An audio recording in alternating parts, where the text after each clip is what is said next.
Cá Entre Nós, um podcast da Mili Love Care que vai falar de assuntos maravilhosos, conversas que acolhem, informam, trazem identificação, transformam a forma de viver, a maternidade e muito mais. Seja muito bem-vinda, Cá Entre Nós.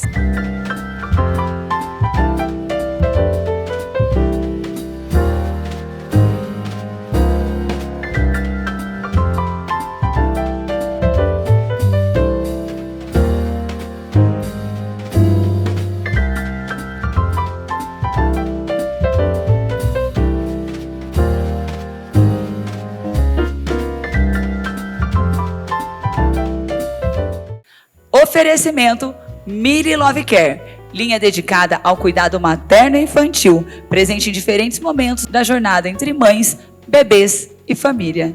Nos acompanhe também no Instagram, @milifraldas, conteúdos Mili Love Care, mili.mulher, universo feminino, absorventes, @mili, produtos e cuidados para toda a família. E a nossa primeira convidada de hoje é Elise Matos, ela que é mãe atípica, advogada, mestre em Direito Francês, fundadora do Instituto ICO. Seja muito bem-vinda, aplausos para ela, gente. Convidada maravilhosa, muita gente boa, a gente estava conversando ali atrás. E a nossa segunda convidada de hoje chega para cá, Fátima Mineto, ela que é psicóloga doutora, especialista em transtorno do espectro autista, coordenadora do Laboratório de Pesquisas em Desenvolvimento Humano e atua com pesquisadores parceiros da OMS. Eu sou Elise Matos, eu sou mãe do Henrico, com 16 anos, e da Estela, com 13. Fui convidada aqui justamente porque eu sou uma mãe atípica. O Henrico foi diagnosticado com autismo com 2 anos e meio. E a nossa jornada de vida mudou, né? Então, eu de advogada, formada com mestrado na Sorbonne de Direito do Comércio Internacional, passei a ser uma pesquisadora na área do autismo, né, e também filantropa na questão social. Então, a jornada, né, minha jornada não foi linear e ela foi alterada em razão do autismo do meu filho. Então, é aqui que eu me apresento hoje mais como mãe do que como profissional. Qual é o nível do autismo do seu filho? Nível 1. Nível 1. Maravilhosa. Fátima, por favor. Olá, é um prazer enorme estar aqui com vocês hoje. Eu sou professora da Universidade Federal do Paraná, pesquisadora, e trabalho nessa área há muitos anos. Desde 1983, quando a Prefeitura de Curitiba fez a primeira escola especial. Ainda naquele momento, a gente vivia uma outra fase histórica. E de lá para cá, eu me envolvi muito com o atendimento e tudo que eu estudei, ela falou, nossa, doutorado, pós-doutorado, isso foi eles mesmos que me moveram a saber mais para poder ajudar. Então, hoje eu tenho muito orgulho de ver a minha caminhada e de saber que a gente pode construir uma sociedade melhor a partir de momentos como esse. Então, eu venho aqui hoje como pesquisadora, venho aqui hoje como terapeuta familiar sistêmica e uma pessoa que caminha junto com as famílias. Então, eu comecei, na época eu era alfabetizadora, depois eu trabalhei 12 anos só com os bebês recém-nascidos, então essa parte do atendimento inicial, do diagnóstico, é uma coisa que eu trabalho até hoje. E atualmente, a Elise não contou, mas ela é doutoranda minha lá na universidade, e a gente tem vários projetos de pesquisa para a sociedade de uma forma geral, tentando que a gente realmente transforme esses momentos. Então, estou muito feliz de estar aqui com vocês hoje. Meninas, certamente vai ser um bate-papo e tanto. Para muitas de nós, esse é um assunto que ouvimos falar, mas que não entendemos muito da realidade de quem passa. Tanto a questão de ser uma mãe atípica já te coloca num momento, numa situação em que as pessoas têm um julgamento maior quando é uma mãe que se cuida, quando é uma mãe que se dedica a outras coisas. E hoje a gente quer saber disso tudo, Elise. Mas eu quero fazer a primeira pergunta em relação ao diagnóstico. Existe um antes e depois do diagnóstico? Existe uma mudança de rota quando você descobre que seu filho é autista? Sem dúvida, né? Sem dúvida. Então, é uma reconstrução do olhar para aquele filho que, né, num primeiro momento, seja o diagnóstico que for, que dá medo, como mãe, né? Então, é o primeiro momento de medo, é uma reconstrução daquele filho, uma reconstrução de perspectivas. Depois, é uma reconstrução da sua maternidade, né? Então, eu vou servir para quê? Eu estudei para quê? Né? E depois é uma reconstrução daí, no meu caso, de jornada de trabalho. Então, eu parei de trabalhar em relação, parei de advogar, deixei mesa com papel em cima e me neguei a voltar para o direito, justamente porque eu tinha e podia, né, nesse caso, ficar 100% atendendo a questão do meu filho. E a Estela, naquele momento, era recém-nascida. Então, eu tinha um bebezinho, uma bebezinha, e tinha o meu filho com um diagnóstico de autismo e certamente viria depois, né, como veio, o de hiperatividade. Né? Então, era um menino que eu abria a porta do carro com o coração disparado. Não conseguia fazer mais nada, não conseguia pensar em mais nada. Né? Então, eu tive que fazer todo esse processo de reconstrução, de olhar, como a Fátima sempre fala, é uma mudança de paradigma, né? Então você olha, eu não gosto de falar daquele filho ideal que morreu, não é a minha perspectiva, porque meu filho é ele, e é ele de qualquer maneira, ele é meu filho ideal. Agora, a minha forma de olhar, né, mudou nesse sentido, né? Ele é um menino que eu preciso dar mais suporte, não quer dizer que ele não vá conseguir o que ele quiser ser na vida e o que ele quiser conquistar na vida, mas meu olhar como mãe mudou. A vantagem disso, eu não tenho expectativas com relação a Estela. Então, a Estela não tem que perseguir sonhos que seriam meus, né? Porque eu não tenho isso e não posso ter isso com relação ao Henrico. Então, a Estela se beneficia ao longo da caminhada. Então, o que eu vejo é que é uma transformação, claro, tem um lado muito negativo, né? Aquele choque, aquele diagnóstico e tudo que a gente passa enquanto família, mas tem também aquela transformação positiva de você não colocar o teu peso, a tua frustração na conta de uma outra criatura, né? De uma outra criança. Para quem está nos acompanhando, entender um pouco mais, conta para a gente, Henrico, né? Quais são os principais comportamentos mais desafiadores do Henrico e quais são as suas dificuldades em relação a esse comportamento, Elise? Então, vamos lá. Isso vai mudando ao longo da jornada, né? Então, quando ele era pequenininho, o que incomodava? Essa agitação tremenda e incrível, que era do momento que acordava ao momento que ia dormir. Então, era simplesmente uma tensão o dia inteiro, porque ele podia sair correndo a qualquer momento, né? E não parava nem um minuto. Então, chegava em algum lugar, ele abria todas as gavetas, fuçava em tudo, jogava tudo no chão. O apelido na família era tsunami, porque ele vinha arrastando tudo. Então, naquele momento era esta agitação.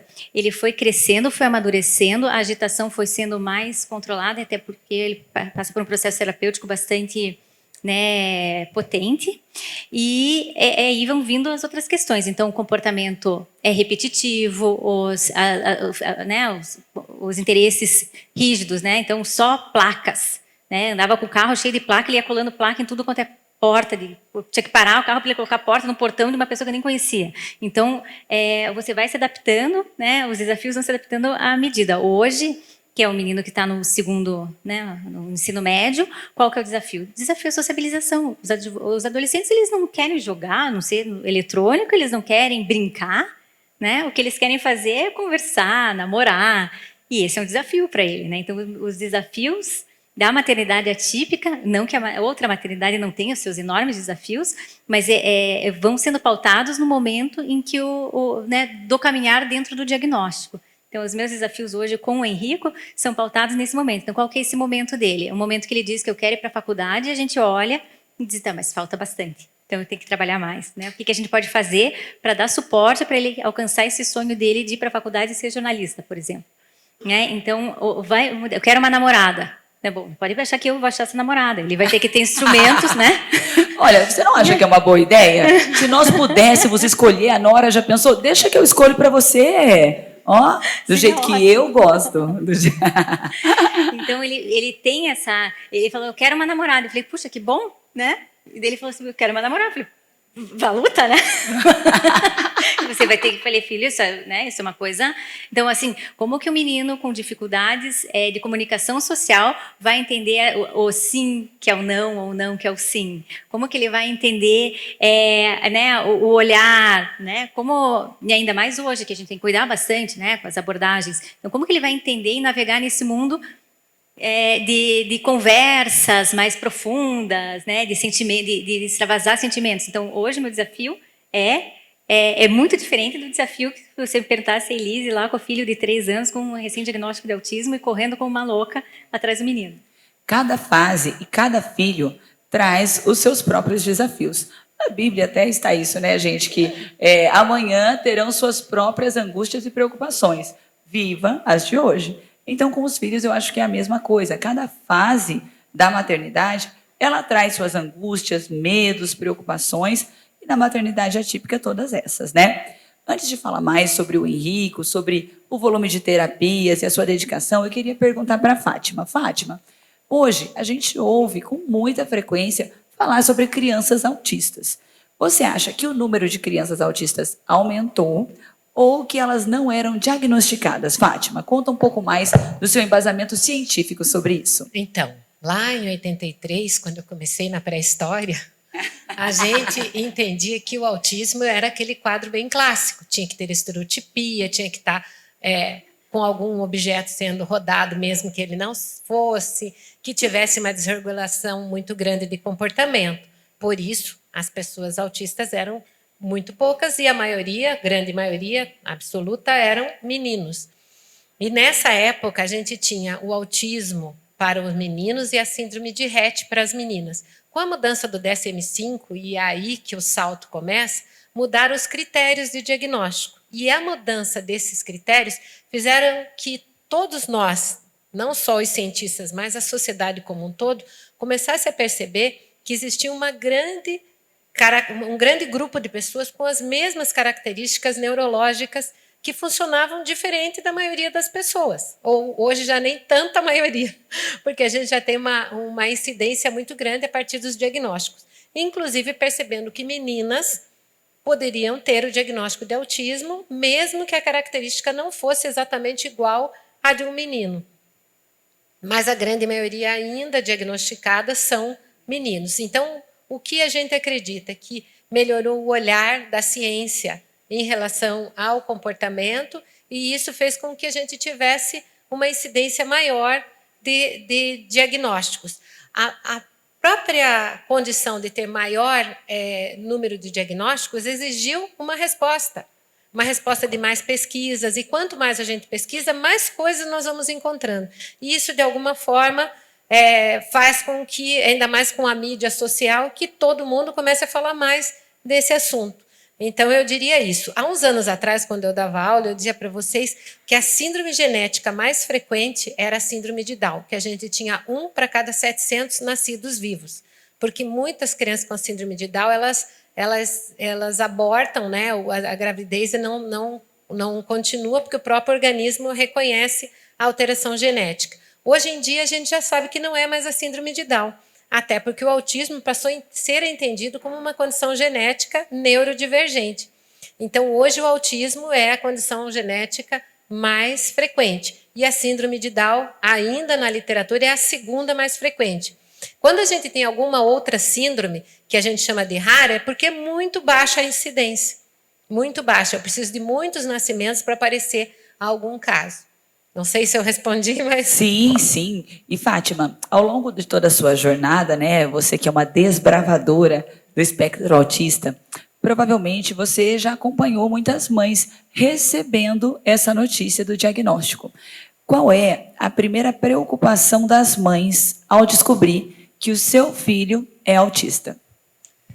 Para várias famílias e para essa reação, ela é diferente de uma pessoa para outra. Depende do meu histórico, de como eu lido com as coisas, qual era a minha expectativa diante daquela situação e daquela gestação e daquela criança. A grande diferença, por exemplo, se a gente falar de uma mãe que recebe o diagnóstico imediatamente depois que a criança nasce, normalmente porque ela tem um fenótipo explícito, que é, na síndrome de Down, as características físicas. Uma criança com paralisia cerebral, a gente já tem algumas características neurológicas no recém-nascido. Então, aquela mãe ainda não teve um vínculo com aquele bebê, só existe um bebê do imaginário.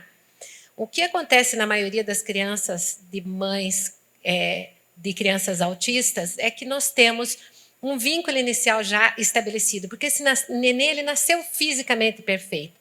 O fenótipo que vai aparecer, que é o comportamento, que são as alterações no desenvolvimento, elas vão acontecer durante o primeiro ano de vida para o segundo.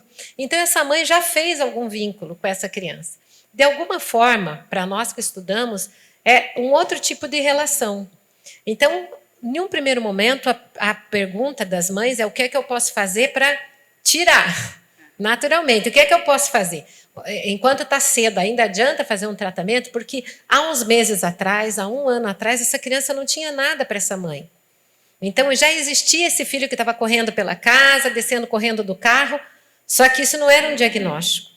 Então, talvez para nós profissionais, a maior preocupação é que a mãe não enxergue o diagnóstico e deixe de enxergar o filho.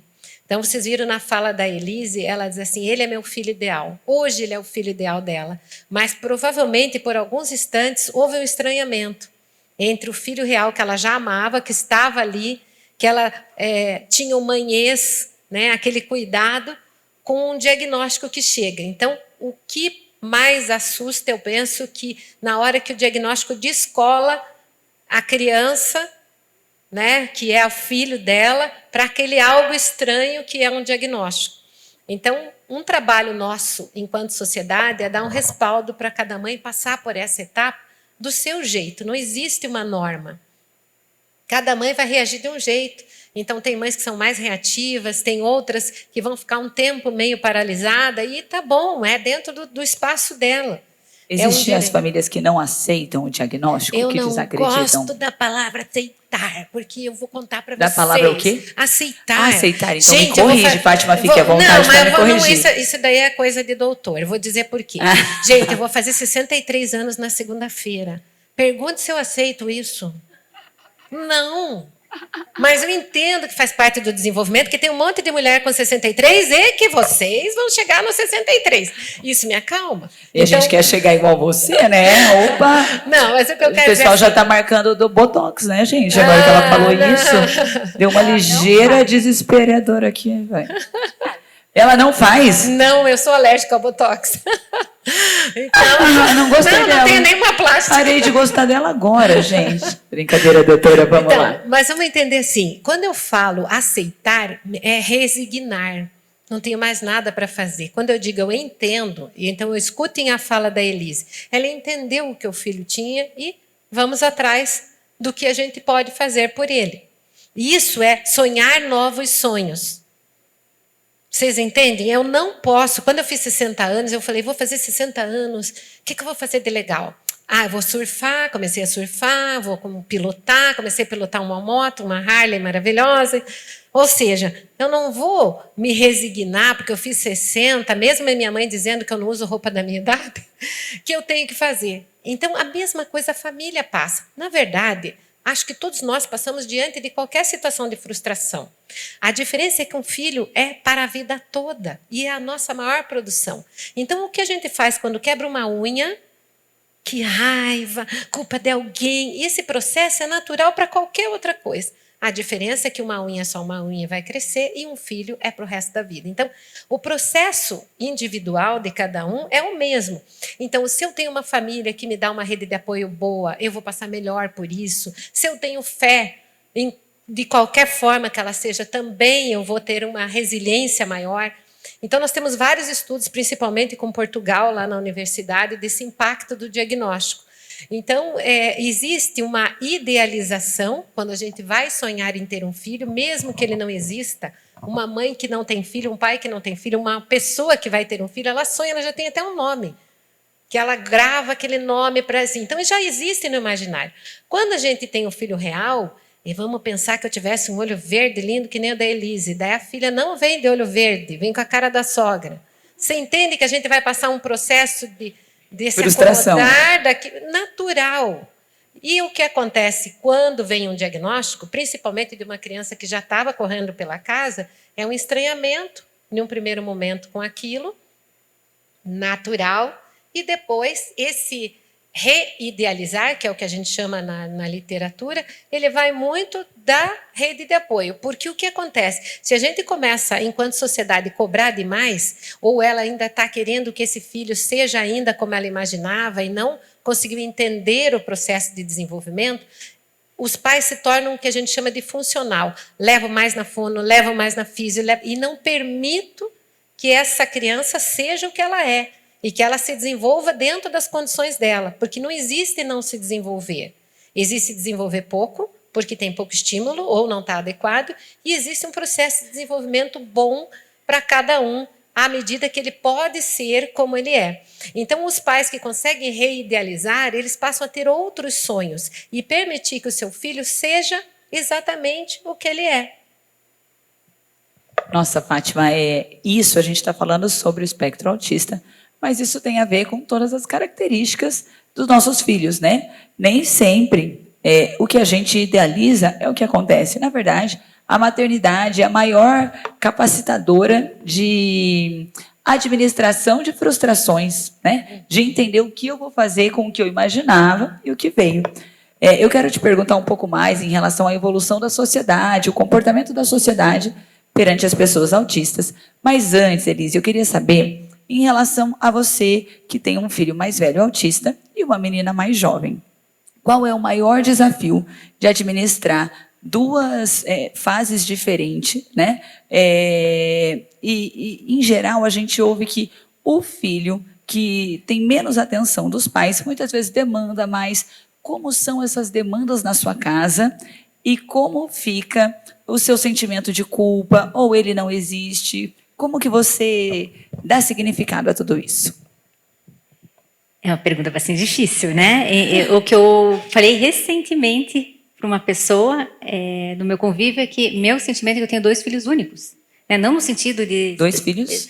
Únicos. Únicos. Únicos. Então, é como se eu só tivesse um e só tivesse o outro. Né? Então, eu não tenho crianças que brigam. Crianças, né? Não tenho briga entre irmãos. Para as mães vão ser sempre criança, né? Não tenho briga entre irmãos. O Henrico cede, a Estela quer o Henrico cede e a vida continua.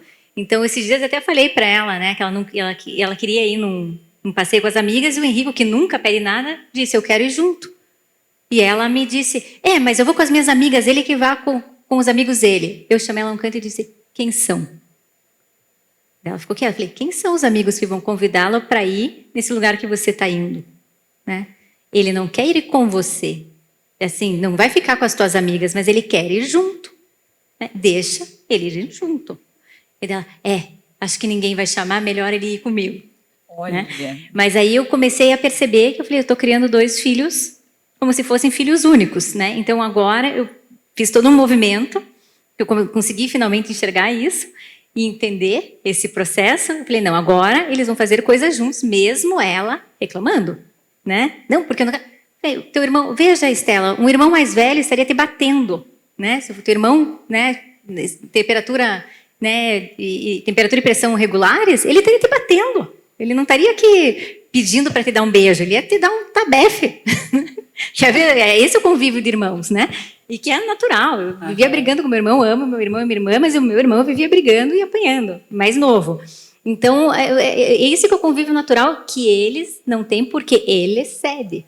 Né? Então, agora eu comecei a obrigá-los a ter atividades juntos. Porque eu ficava com isso, eu tenho que dar atenção para a Estela, tenho que ter tempo de qualidade com a Estela, porque o Henrico fica muito tempo comigo. Então, quando eles eram pequenininhos, eu levava a Estela e o Henrico, depois a Estela ficava em casa e eu levava o Henrico para terapia. Como uma criancinha de 3 anos, que era a idade que ela tinha, 2 aninhos, entendia a mãe saindo com o irmão e ela ficando.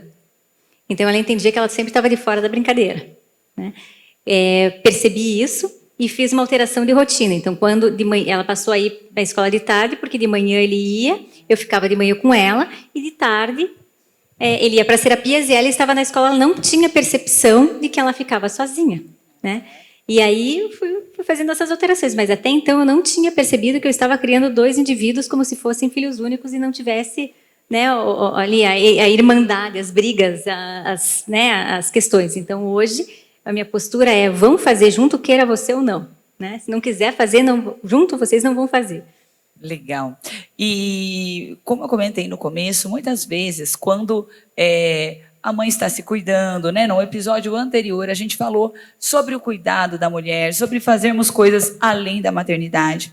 Quando você tem um filho no espectro autista, você tem muitas demandas de terapia, além da sua outra filha. Hoje, você consegue também cuidar de você? Você entende essa necessidade? E como você analisa o olhar da sociedade em relação a isso? Então, é interessante porque, lógico, no primeiro momento de um diagnóstico de um filho, é claro que vem junto, no meu caso, veio junto um processo depressivo. Né? Então, eu não queria saber de mim.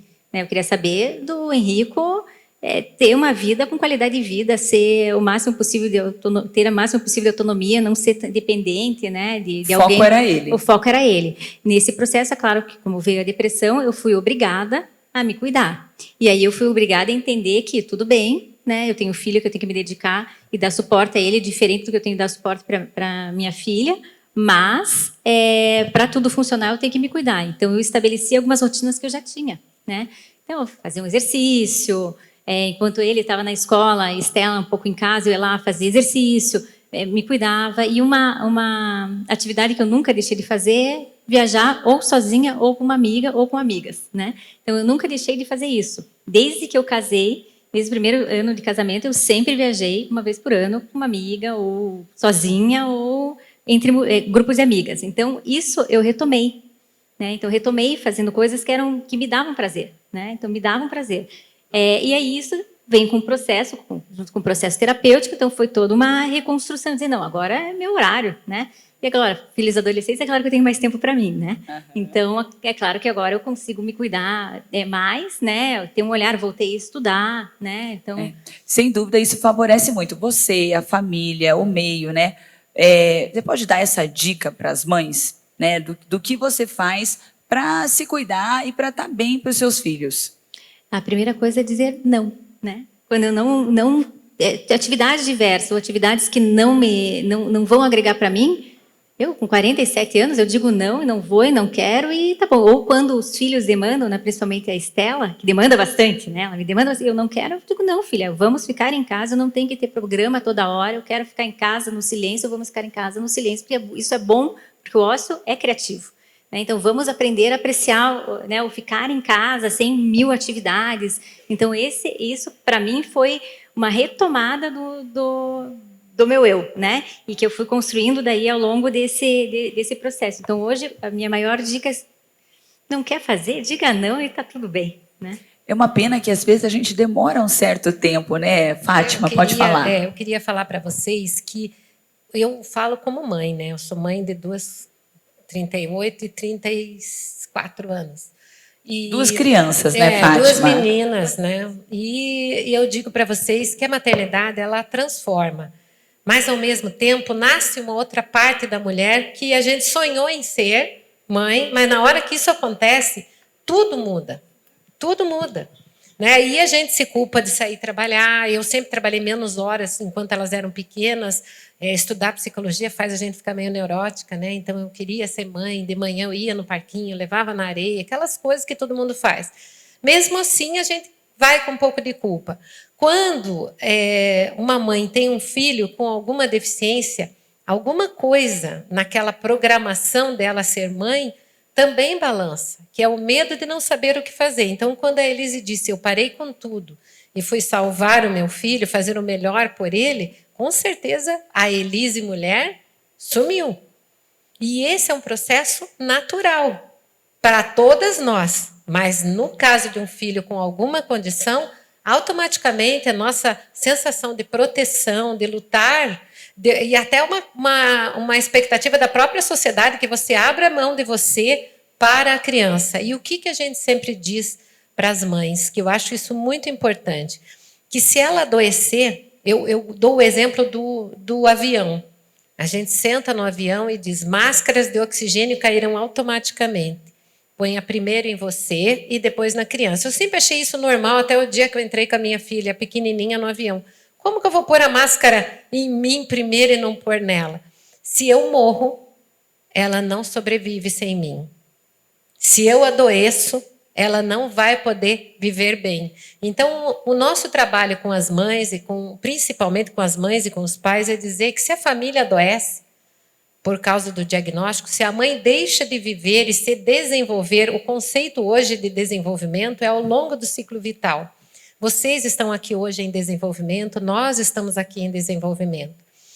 Então, a família continua desenvolvendo. O que acontece quando a gente vê um adoecimento, no caso a depressão, é porque parou de desenvolver. Quando ela consegue, através da medicação no início, né, retomar a sua vida, para depois deixar a medicação, automaticamente o filho também ganha com isso. Então, o nosso trabalho de conscientização de uma mãe é fazer a rede de apoio, mas fazer ela entender que isso faz parte da vida e temos que reagir em formas que ela possa se achar o seu lugar. A grande diferença que a gente trabalha muito com a comunidade mais carente, né? Então a gente tem um programa no SUS que eu acho que a Elise vai falar um pouco. Eu atendo no Hospital de Clínicas, no ambulatório da Síndrome de Down. As famílias muito, muito carentes têm uma dificuldade enorme de retomada. Ou cai ainda no abandono. Por exemplo, a mãe, se não for fazer o serviço de diarista, os filhos não vão comer porque ela tem lá 4 filhos, mais o nenenzinho que chegou agora, sem um marido. Então, a gente tem um quadro, às vezes, agravado por não ter uma rede de apoio boa, por não ter umas condições financeiras para que essa mãe possa respirar. Então, as associações, os grupos de famílias podem ajudar muito, desde que esse seja um espaço para pôr a pessoa para frente. Se for para unir uma associação que todo mundo vai ficar se lamentando, aí isso afunda mais o processo depressivo. Existem estudos, meu e do professor Vitor Franco, de Portugal, onde a gente comprova, através do instrumento chamado EPAD, que as famílias não precisam ficar numa condição de depressão. E que a gente não concorda, porque a literatura, muito, se vocês forem olhar estudos de anos atrás, eles dizem que as famílias entram num luto eterno e que as famílias têm depressão crônica. Eu não acredito nisso, até porque eu trabalho com muitas famílias e eu sei que se essa família tem uma rede de apoio eficiente, a gente pode conseguir. Temos aqui o exemplo da Elise. E eu conheci a Fernanda, quando eu sentei ali para roubar um cantinho, eu conheci uma mãe que está aqui na plateia, que é a Fernanda, uma mãe maravilhosa. Ela é mãe do Caio, do Davi e da Luísa. E a gente conversou um monte e eu vi uma mãe com um sorriso aberto, com um olhar... A Fernanda é mãe atípica? Também. Então, contar que eles são trigêmeos, o Caio, o Davi e a Luísa. Eram quadrigêmeos, mas hoje ela só tem os 3. E o Davi tem paralisia cerebral. E é um menino que está num crescimento incrível, de uma mãe que dá 1000 oportunidades de ser como ele é. E ela estava me contando que às vezes ela deixa ele se locomove se arrastando. E ele deixa ele ir no shopping do jeito que ele quer, e às vezes as pessoas julgam. Né? Então, esse julgamento do outro não pode cair em uma mãe que está sabendo o que está fazendo. Ele vai ser o filho do jeito que ele é. Então, isso faz diferença, né, nesse momento. E a gente também falou dessas relações de fratria que você estava falando ali, da relação dos irmãos, que é muito importante a gente não sobrecarregar os irmãos, porque isso depois, no futuro, vai ter um peso. Né? Acho que a fala da Elise foi muito clara nisso. E como a sociedade hoje, né, a Fernanda falou que muitas vezes é chocante para a sociedade ver uma criança que se arrasta, né, ao invés de caminhar. Estamos todos em constante análise interior de como podemos ser mais, como podemos ser melhor. E a sociedade, você acredita que ela acompanha esse desenvolvimento? Por exemplo, uma criança com síndrome de Down. Há alguns anos, e nós vivemos isso, essa criança frequentava exclusivamente uma instituição exclusiva de crianças com síndrome de Down. Se sabia muito pouco, víamos crianças com Down muito mais limitadas do que hoje, né? E hoje eles estão frequentando escolas com outras crianças não atípicas. Como a sociedade está, Fátima, em relação a isso? Olha, eu digo para vocês que eu trabalho com inclusão desde a época que não se falava em inclusão, porque eu já viajava muito, via que fora do Brasil existia, então eu já acreditava nisso como uma saída, realmente uma mudança de entender o desenvolvimento humano. Eu penso que a sociedade já caminhou muito, mas não caminhou porque quis, caminhou porque nós estamos, que nem agora nesse momento, fazendo isso, esfregando. Por que é que vocês estão aqui? Porque vocês vão mudar o mundo lá fora. Quando me convidaram para vir aqui, mesmo com a minha agenda terrível, eu pensei, o que é que eu vou fazer lá? Eu vou ajudar essas mães a melhorarem o mundo. Então, nós só podemos transformar essa sociedade cada dia. Não está bom ainda, não está longe do que a gente quer, mas está muito melhor. Ontem, vocês que estão na rede social já devem ter visto de um secretário aí que falou uns absurdos na internet. Não sei se vocês viram. Infelizmente, né? Mas é a partir da fala de alguém que se mostra muito preconceituoso que as pessoas começam a se tocar sobre isso. Então, hoje a gente tem uma palavra de moda, né, da modinha, que chama capacitismo. O capacitismo ainda existe. E eu digo para vocês, eu estou nessa área há 300 anos, vocês acham que às vezes eu não sou capacitista? Não existe. Eu me pego capacitista, vamos lá repensar isso. Fátima, esclarece o capacitismo, que acho que vai ser muito legal. Capacitismo é aquela situação onde a gente, só de olhar para a pessoa, você imagina que ela não é capaz de fazer alguma coisa. Você sabe, alguém que veio trabalhar novo, você diz, já vi pela cara. Só que eu não dei oportunidade da pessoa fazer, eu não dei condições para ela fazer. Que suporte eu dei para determinada pessoa conseguir fazer determinadas coisas? E eu trabalho com a síndrome de Down e com o autismo desde 83. O que mudou em relação à síndrome de Down, gente, é absurdo. Quando eu escrevi o livro do meu pós-doc, vários doutores médicos do hospital escreveram alguns capítulos e eu convidei 2 pessoas com síndrome de Down para escrever nos capítulos. Um formado em pedagogia, outro em educação física. Super autônomos, gente, mas não deixam de ter a deficiência intelectual, aquela ingenuidade existe. E daí alguns disseram, os médicos não vão querer. Eu falei, não faz mal, eles podem sair. Mas nada sobre nós sem nós. Então, isso é uma coisa muito importante. Seria muito fácil você convidar eu para vir aqui. Eu não sei da dor que a Elise teve. Eu não sei da dor igual a da Fernanda. Eu posso me sentir sensibilizada pela dor delas, eu posso estudar para ajudar, mas a dor ela é única. Então, a ideia do capacitismo é a gente acreditar que o outro não é capaz porque não está fazendo do jeito que a gente achou que tinha que ser. Não pode ir no shopping se arrastando porque isso não é um modelo certo de andar. E quem sabe o certo? Será que eu pondo a mão nessa cadeira, ela está mais limpa do que se eu puser no chão? Não sei. Vocês entendem que quantas pessoas no mundo andam descalço e nunca tem nada?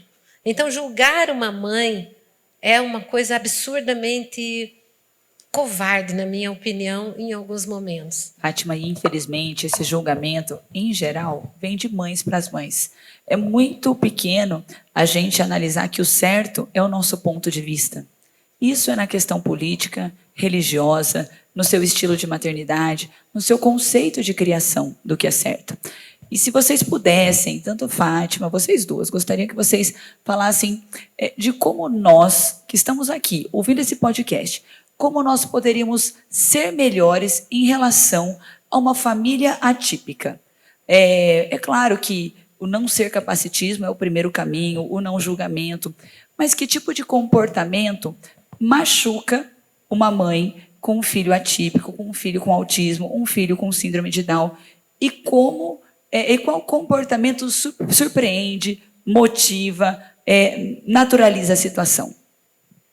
Meu primeiro olhar é tratá-la como, tratá-la como se trata qualquer outra pessoa, né? E isso, inclusive, hoje tem status de emenda constitucional. Nós temos uma Convenção de Direitos da Pessoa com Deficiência que foi uma mudança de mentalidade, uma quebra de paradigma e que presume que a pessoa, independentemente da deficiência, ela é capaz, ponto. E isso tem status de emenda constitucional. Então, qualquer pessoa que olha para o meu filho e vai falar comigo, em vez de falar com aquele marmanjo de 16 anos, por que vai falar comigo se é relação a ele? Vamos anotar essa primeira dica. Com uma pessoa, gente, atípica, fale com ela. Fale com ela, não com acompanhante. Isso é um relato que a gente vê com frequência nas redes sociais. A primeira intenção, até mesmo uma criança, quando ela está em evolução, a gente pergunta o nome dela para ela. Né? Se é para um menino que a gente pergunta, geralmente é a irmã mais velha que responde, né? Mas acho que esse é um passo tão simples e que a gente pode começar a assimilar. Mais alguma dica? A outra dica é o olhar de julgamento que a gente está falando aqui, né? Cada um sabe a sua dor, né? Então, esses dias eu vi num postzinho que era uma fila de carros ali, um trânsito, daí o carro da frente escrito, perdeu o pai, sofreu uma violência. Então, você não sabe o que o outro está passando, né? Simplesmente você não tem como saber o que o outro está passando. Então, não julgue aquela atitude. Né? Eu sei que é difícil, porque nosso olhar de julgamento é natural. Né? Assim, por que isso aqui está acontecendo? O meu filho, ele pulava na frente de elevadores. né? Então ele via elevador, ele começava a pular e chacoalhar a mão. A minha primeira reação, quando ele era pequenininho, eu levei para terapia e disse: por favor, eu preciso que essa estereotipia dele mude para qualquer outra coisa. E ela, né, conseguimos mudar para palmas. E daí teve uma característica bastante negativa. Mas eu não posso que ele fique, não posso conceber, aceitar que ele fique pulando na frente do elevador, porque ele vai ter um dia 18 anos e eu vou ter um homem de 18 anos pulando na frente do elevador. Essa é a Elisa antiga, né? E fazendo assim com a mão. Isso vai ser muito ruim. Hoje, se fosse com o meu conhecimento de hoje, eu diria que pule. Quem não quiser que não olhe, né? Não me incomodem, né? Mas naquele momento eu dizia: meu Deus, o que vai acontecer? Né? Então, aí a gente vai vendo que é sempre olhar de julgamento. E a gente também julga. Então, eu estava julgando meu filho por algo que, na verdade, o acalmava. Ele pular na frente do elevador, vendo os números, aquilo o acalmava. E eu não tinha esse conhecimento. Então, eu simplesmente, se eu olho alguém fazendo alguma coisa estranha, o problema não é meu, é da pessoa, né? Então, cada um sabe de si. Minha mãe sempre fala isso: cada um sabe de si, ninguém sabe da vida do outro, né? Não tente não julgar, porque você não sabe se ele está passando por uma dor ou um momento de grande felicidade. Então, cada um sabe de si. E então, seria minha segunda dica: cada um sabe de si. Vamos tentar não julgar o que aquela família está passando, né? Pode ser algo difícil, ou pode ser algo que é assim que a pessoa consegue sair de casa e está tudo bem, né?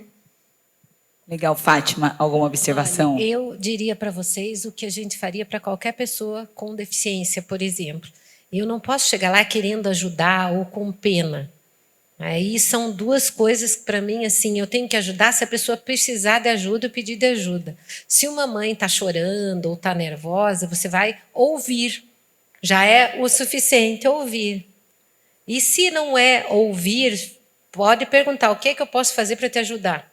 Isso já ajuda muito, né? A gente não julgar, mas o que é que eu posso fazer para ajudar? Que às vezes é uma coisa que a gente até pode fazer. Na maioria das vezes eu vou dizer pela minha experiência: só de você me ouvir já está bom. Então a gente é ouvido. É um processo nisso. Eu digo assim, hoje eu tive o privilégio de conhecer a Fernanda, uma mãe maravilhosa da área da saúde. Talvez isso tenha ajudado ela, mas aqui a gente está vendo uma mãe do direito que também sobreviveu e está aí maravilhosa. Esse é um processo natural, desde que a gente entenda. Julgamentos sempre vão ter, gente. Com certeza, isso não. Todos nós somos julgados por tudo, né? A gente tem que só pensar que às vezes uma palavra maldita vai fazer a pessoa sofrer com isso. Um olhar. Pois é. Um olhar é o suficiente, né? Para uma pessoa que às vezes já não está num dia bom. Acho que começa a melhorar quando cada um olha para si e é melhor em todos os aspectos, não só perante uma pessoa, né, atípica. Meninas, o papo está maravilhoso, mas pediram para que eu já abrisse as perguntas para as meninas. Então, vou deixar todas as influenciadoras hoje aqui convidadas. Muito obrigada, viu, a todas que vieram. Vou dar prioridade à Fernanda. Se a Fernanda, que também é uma mãe atípica, quer trazer alguma pergunta, alguma observação para o nosso podcast. Não estava esperando, né, Fernanda? Como que eu solto o microfone na sua mão de repente? Exatamente, né? Então, sou Fernanda, de formação, como a Fátima falou, sou terapeuta ocupacional. Acho que isso fez com que, quando eu descobri o diagnóstico do Davi quanto paralisia cerebral, então assim, né? Tive quadrigêmeos, infelizmente a gente perdeu um deles, né? Então, atualmente eu tenho trigêmeos. Por conta da gravidez, do parto prematuro deles, o Davi teve uma lesão neurológica, daí que vem o diagnóstico dele de paralisia cerebral. Sou terapeuta ocupacional de formação, como eu falei, acredito que isso tem ajudado muito a minha visão, né? Essa questão de dar autonomia para ele. Eles estão com 5 anos hoje, fazem terapias, né, a gente leva, organiza, faz terapias, estimula essa autonomia, independência dele, independente da limitação, independente do diagnóstico, que acho que é bastante importante.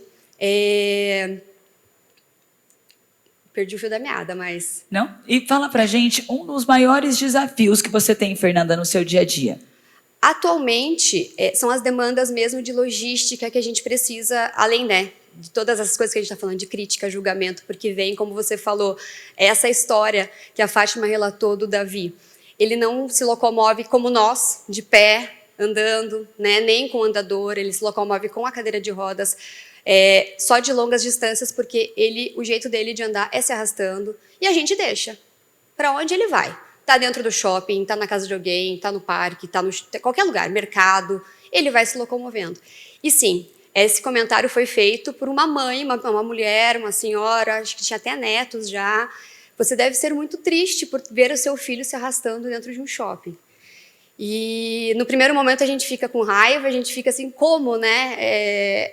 Eu falei, se acalma, respira, vamos lá, vamos responder. Meu marido ficou muito irritado com essa questão. Eu falei, não, vamos orientar, né? Eu falei, olha, como que eu vou ser uma mãe triste se eu estou vendo meu filho sorrindo, gargalhando, correndo atrás dos irmãos dele, brincando, dando oi para todo mundo, né? Sendo autônomo, sendo independente, apesar das limitações. Né? Então, e isso eu falei muito no Instagram também, muitas pessoas se identificaram porque acontece, né? E muitas vezes não é daquela pessoa que não tem, é aquela pessoa que às vezes é também mãe atípica, também tem alguma questão de próxima, é mãe, é mulher. Então, acho que isso aqui da gente estar conversando sobre, compartilhando experiências, né? Divulgando estudos, pesquisando sobre, publicando, essa troca de experiências é muito importante, né? Primeiro para as mães saberem como que a outra mãe está passando, o que a outra mãe está passando, a gente não se sente sozinho, que no começo a gente se sente muito sozinho. Não é só comigo que está acontecendo isso, não só na maternidade atípica, na maternidade típica também, né? A primeira coisa que eu pensei, só eu, é só comigo. Como é que nunca ninguém me falou isso, né? Então, essa é um mundo troca... de mães perfeitas, Exatamente. né? E aí a gente fala, nossa... Não, né? Como é que você dá conta? Na verdade, ninguém dá conta. A gente não dá conta. Como é que você não surta? Eu surto. A gente surta. A gente não dá tudo, né? A gente prioriza. O que for prioridade, a gente faz. E é assim que a gente lida em casa. A gente prioriza. Prioriza. Às vezes a lista de prioridade está muito maior que a lista, né? Do que a gente tem que fazer. De atividades normais. De atividades normais. Mas a gente tem que fazer dessa forma, né? Para conseguir ali dar o mínimo de estar junto, que nem no caso do David, a gente dá toda a necessidade, todas as coisas que ele precisa ali para ele ter a independência dele. Lembrando que eu tenho mais 2 do lado, né? Então tem mais 2 ali que também precisam da mãe, do pai, da família, né? De estar juntos. Acho que é isso. É isso. Nossa, muito legal. Obrigada, viu, Fátima, por ter apontado a Fernanda aí com a contribuição. Eu queria fazer um comentário que acho que é uma coisa importante, talvez até para a Fernanda saber. Eu trabalho com as pessoas com deficiência há muitos anos. Não andar não é um problema para ele.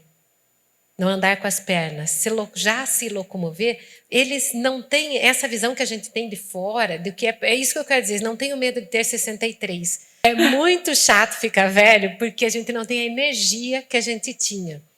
Mas não é insuportável. Né? Ainda mais eu que optei por não usar botox, não fazer plástica, eu vou ficando, entendeu? Cada ano eu digo, não é 64, é 63, ó. Legal, né? Um a menos ainda. Então, eu digo para vocês assim que a pessoa com deficiência, ainda mais ele, se vocês olharem no Insta dela, vale a pena, ele é um menino muito sorridente, alegre, provavelmente ele sabe que ele tem uma família incrível, que ele pode ser como ele é. E essa coisa dela dizer de priorizar é fundamental. Nunca a gente consegue fazer tudo que a gente quer. A hora que eu entender isto e não aceitar que eu entender, eu vou viver muito melhor com isso. Porque aceitar assim, porra, tem que ficar com isso. Não entendi, isso funciona assim, ficar velha é isso. Então, não andar com as pernas tem um outro jeito, que legal. Então, essa coisa que a gente tem enquanto sociedade, muitas vezes a pessoa com deficiência não tem se a gente não põe isso nela. E eu vejo que a Fernanda está deixando ele ser feliz do jeito que ele é. Né? Muito alegre até. Maravilhoso. Gente, quanto aprendizado, hein, nesse segundo episódio do nosso podcast. Mais alguma pergunta, meninas? Pode perguntar. Acho que temos 2 ali. Meu nome é Patrícia. A Feira acabou de comentar de uma situação na qual ela estava no shopping e recebeu um julgamento de uma outra pessoa com relação ao filho dela. Eu tenho uma filha típica também, tenho uma menina de 9 anos, ela tem TDAH, na verdade, e eu passei por uma situação um pouco oposta. Ela, como não tem muito filtro e ela fala as coisas que estão na cabeça dela sem filtrar muito por conta do TDAH, nós estávamos em um determinado momento numa viagem e tinha um homem que estava no assento do lado do que deveria ser o dela, e ele era obeso.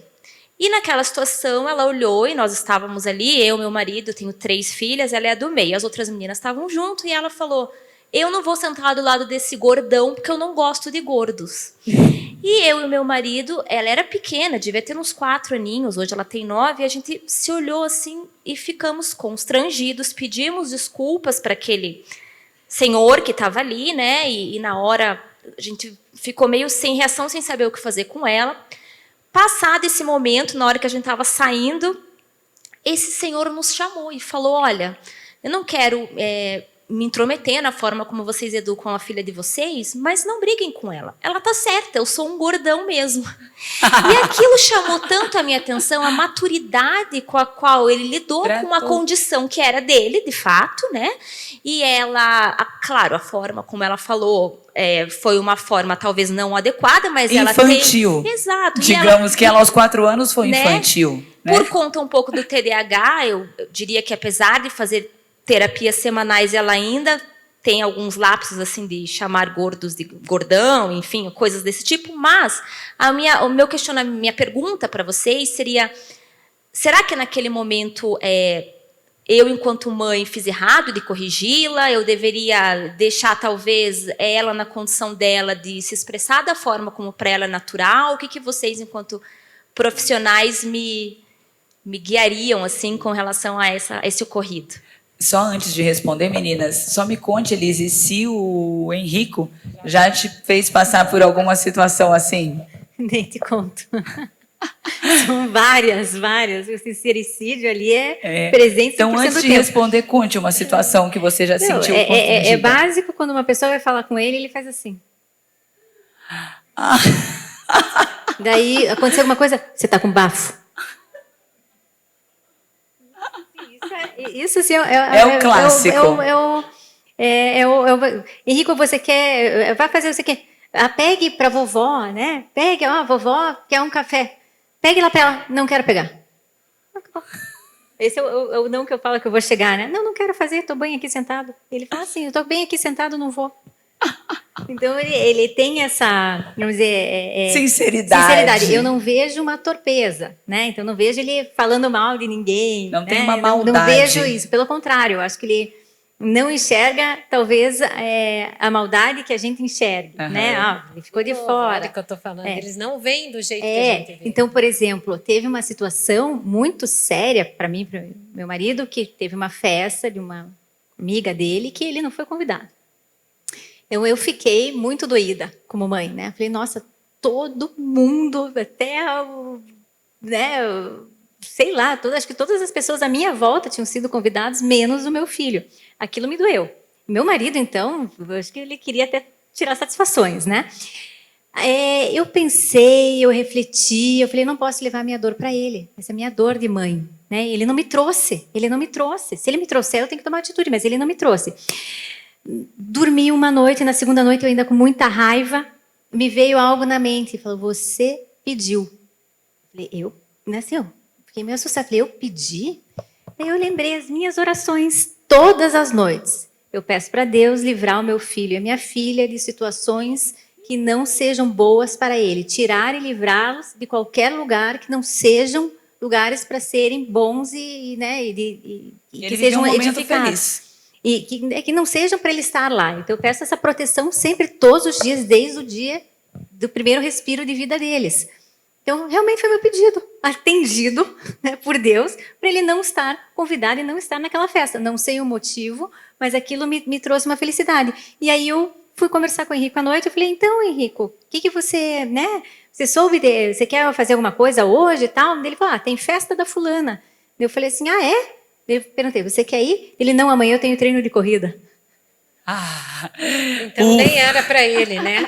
nem Mas esse era pra ele. sincericídio, que nem diz ela, é uma coisa muito comum, né? No TDAH, principalmente por causa da impulsividade. Então, talvez isso não seja por causa só do TDAH. Vamos pensar que ela, como sendo uma criança esperta, que não tivesse um diagnóstico de TDAH, com 4 anos, também poderia ter essa atitude. Porque a criança ainda não tem um filtro, né? E isso é um fato. A reação que se espera socialmente é que os pais tomem uma atitude. Então, não se culpe por ter tomado uma atitude. Se você não bateu nela, se você não esganou ela na frente de todo mundo, corrigir... Sentiu vontade, certamente, não, mas eu conteve, sei, né? a gente não faz, né? E eu, que sou psicóloga, nunca esganei nenhum filho. Não. Então, normal. Então, eu digo assim que tomar uma atitude na hora é importante, né? Eu acho que é importante para ela ir aprendendo o limite, só que a gente tem que cuidar com que dosagem é isso, né? Nós não podemos, para dar uma satisfação para a sociedade, enforcar a criança. Então, esse meio termo tem que acontecer.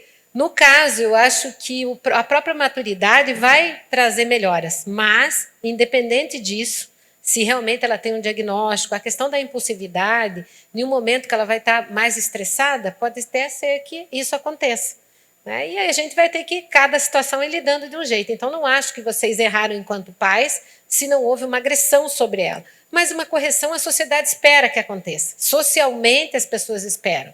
Né? Então, eu tenho muitas crianças que agridem o outro. E a mãe está vendo, ou vou lá e tiro o brinquedo do outro. Se a mãe não faz nada, automaticamente parece que é conivente com aquilo. Então, alguma atitude precisa ser feita. Então, os pais, eles têm que fazer isso. O que acontece, que eu vejo hoje, não só, mas com meu neto também, é o limiar de frustração das crianças hoje, que antigamente não era não. Não tem um mais ou menos não. E isso está fazendo com que as crianças atuais, em um conjunto, não tenham um limite. Né? Não tem um limite. E isso é ruim.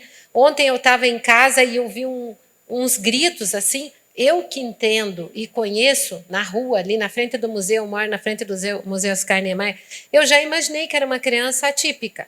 E era, realmente, coitadinha, ela arrancou toda a roupa. Ficou só de cueca, o menino. E o que eu achei legal é que a mãe estava entendendo. Daí a mãe desvirou a blusa e tentou colocar a blusa do lado do avesso, com o lado direito para dentro. E aí foi ótimo, ele já se acalmou.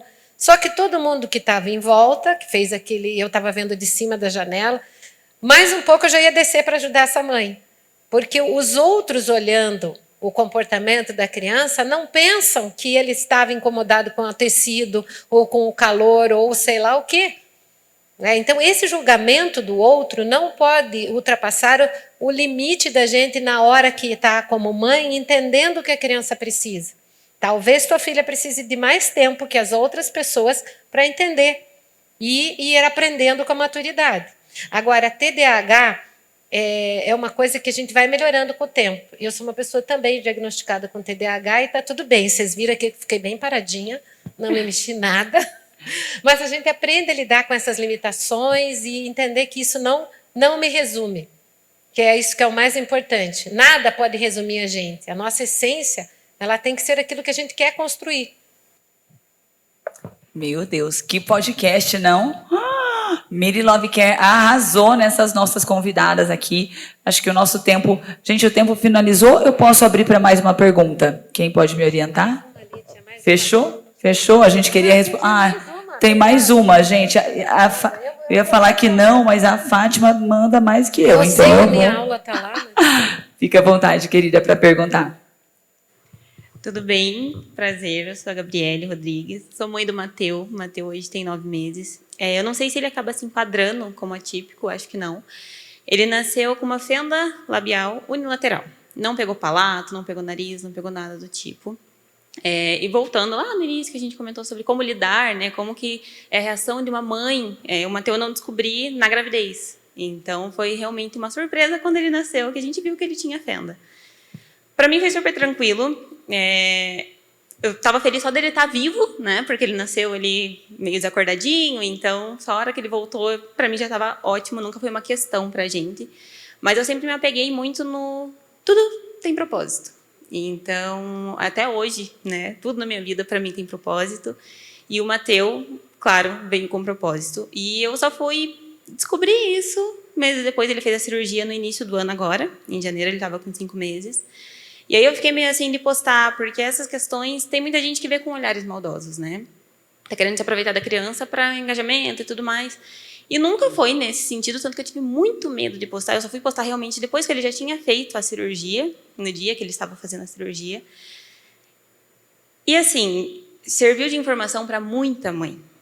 Porque muita mãe não sabia que aqui em Curitiba tem o CAIF, né, que é o Centro de Atendimento Integral Frustrado.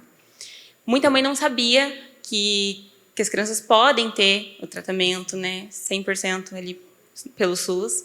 E, então, acho que é muito importante a gente se apegar nisso, né, que as coisas vêm com propósito. Filho sempre vai vir com propósito, independente da condição que ele venha. Eu acho que Deus ele não dá um filho que vai ser um peso para uma mãe. Realmente, cada mãe tem um filho que precisa, que merece. Então, não é uma pergunta, é mais para compartilhar, né? Eu acho que as coisas realmente vêm com propósito e filho é sempre bênção. Como é mesmo o seu nome, perdão? Gabriele. Gabriele. Quer complementar, Elise? Gabriele, é exatamente, esse teu testemunho, exatamente aquilo que eu me questionei quando, né, eu comecei a ver melhoras no Henrico, daí comecei a ressurgir, né? Bom, agora a Elise existe, né? Retomei, comecei a retomar, né? Um processo de terapêutico para sair da condição depressiva e tal. E eu me questionei muito, falei, para quê? É para o meu umbigo? Né? Para eu só parar de trabalhar e me dedicar e agora estou vendo melhora, mas é para quê? E aí eu comecei a conversar com meu marido e dizer, será que eu não tenho que fazer alguma coisa por alguém? Né? Será que não é esse o propósito? E aí, qual que é o meu primeiro pensamento como advogado? Falei, bom, vamos escolher uma família, vamos contratar um plano de saúde, vamos entrar com uma ação contra esse plano de saúde e eu vou ali ajudar uma criança a ter o seu tratamento como deve ser. E meu marido disse algo muito impactante. Ele falou, você que é um devedor. Eu falei, como assim? Eu quero ajudar. É o propósito do Henrico ter autismo, a gente ajudar. Ele falou assim, você quer ajudar alguém especificamente para essa pessoa depender de você. Eu falei, não quero isso. Ele falou, então procure algo que seja maior. E aí eu voltei a estudar, fiz um curso em Stanford. Falei, meu Deus, eu tenho que fazer alguma coisa que seja maior e que aplaque essa vontade de encontrar esse propósito que veio com o Henrico tendo o diagnóstico de autismo. E consegui contato com o Autism Speaks, uma fundação americana, e com a OMS. E a partir dali a gente trouxe uma formação, uma metodologia de treinamento parental. Então são 9 encontros em grupo dentro do SUS, 3 visitas domiciliares para ensinar a família a lidar com essa criança ali na intervenção precoce. E hoje é um atendimento do SUS, a gente trouxe em 2018 o lançamento, né? Então é algo que é muito corrente aqui no SUS de Curitiba, até, né? A família chega na unidade básica de saúde, pede treinamento parental, ela já é encaminhada, então é algo muito grande aqui na cidade, né? Então o propósito foi a gente olhar para o outro e tentar fazer algo maior, né? Transformar num fruto positivo para aqueles que não tiveram, porque eu tive esse treinamento parental que meu irmão morava nos Estados Unidos e eu fiquei sabendo que existia, nem se falava no Brasil em 2014, 2015, nem se falava em treinamento parental no Brasil. Quando a gente trouxe treinamento parental, inclusive fui questionada, dizer, como assim? Eu falei, uma prática baseada em evidência, nós vamos colocar isso. Então, e vocês têm que ver que tudo isso foi o mestrado e doutorado dela e de outros doutorandos e mestrandos na saúde e na educação, tudo com evidência científica. Então, não é pegar o que está lá e copiar para cá. É desenvolver, a partir de um estudo que já existe em outro país, algo que realmente possa ser feito aqui. Então, quando a Elise fala disso, vocês têm que olhar para uma mulher que conseguiu colocar de graça no SUS atendimento para todas as famílias. Qualquer pessoa pode ir na regional e procurar um dos núcleos que tem esse processo. E agora o doutorado dela é no modelo virtual, que é o ECST, que é um programa, que é esse programa que chama Caregiving Skills Training. Então, essa é uma mulher muito poderosa, gente. Não, mas na verdade é o seguinte, eu só fui o vetor porque quem trabalhou foi toda a equipe, né? Eu só fiquei com o chicotinho na mão, graças a Deus. Mas eu sou da equipe. Isso... Eu sou a que foi chicoteada. Fiquei chicoteada, mas eu sou boa. Eu bato e corro, entendeu? Apanho e corro. Ouvindo, gente, a Elise, a Fátima e as mães atípicas que estão aqui, eu vejo que todos nós temos o mesmo propósito. Inclusive, aliás, principalmente nós, que somos influenciadoras responsáveis, nós podemos dar voz a muitas pessoas que decidiram, às vezes, não se expor, que às vezes não tem o alcance que nós temos. Eu acho que ouvir tudo isso, e assim como a Fátima se dispôs hoje numa agenda tão cheia estar aqui, a Elise poder compartilhar com a gente abertamente sobre a maternidade atípica dela e todas vocês, a gente tem esse propósito de trazer mais para o mundo, porque como a gente aprende? Hoje eu aprendi que a palavra não é aceitação, não é? E como eu aprendo? Com a comunicação. Que a gente comunique cada vez mais coisas importantes. Que a gente ligue cada vez menos para o algoritmo, para o engajamento, para o que vai dar mais curtida, para o que dá mais visualização. E também, se a outra pessoa for pensar que eu estou fazendo por isso, ela que lute com os pensamentos dela. Se o meu propósito é real, verdadeiro, é de abraçar as causas do mundo, para que todos possamos ser melhor, que a gente poste de verdade o que vai agregar na vida das pessoas. Eu estou sem palavras para agradecer vocês duas que toparam participar do Cá Entre Nós. Foi um grande aprendizado. Em breve nosso podcast está no ar e todas que sentirem que podem contribuir, quiserem compartilhar e postar, vai ser de grande valia. Muito obrigada, meninas. Muito obrigada, gente.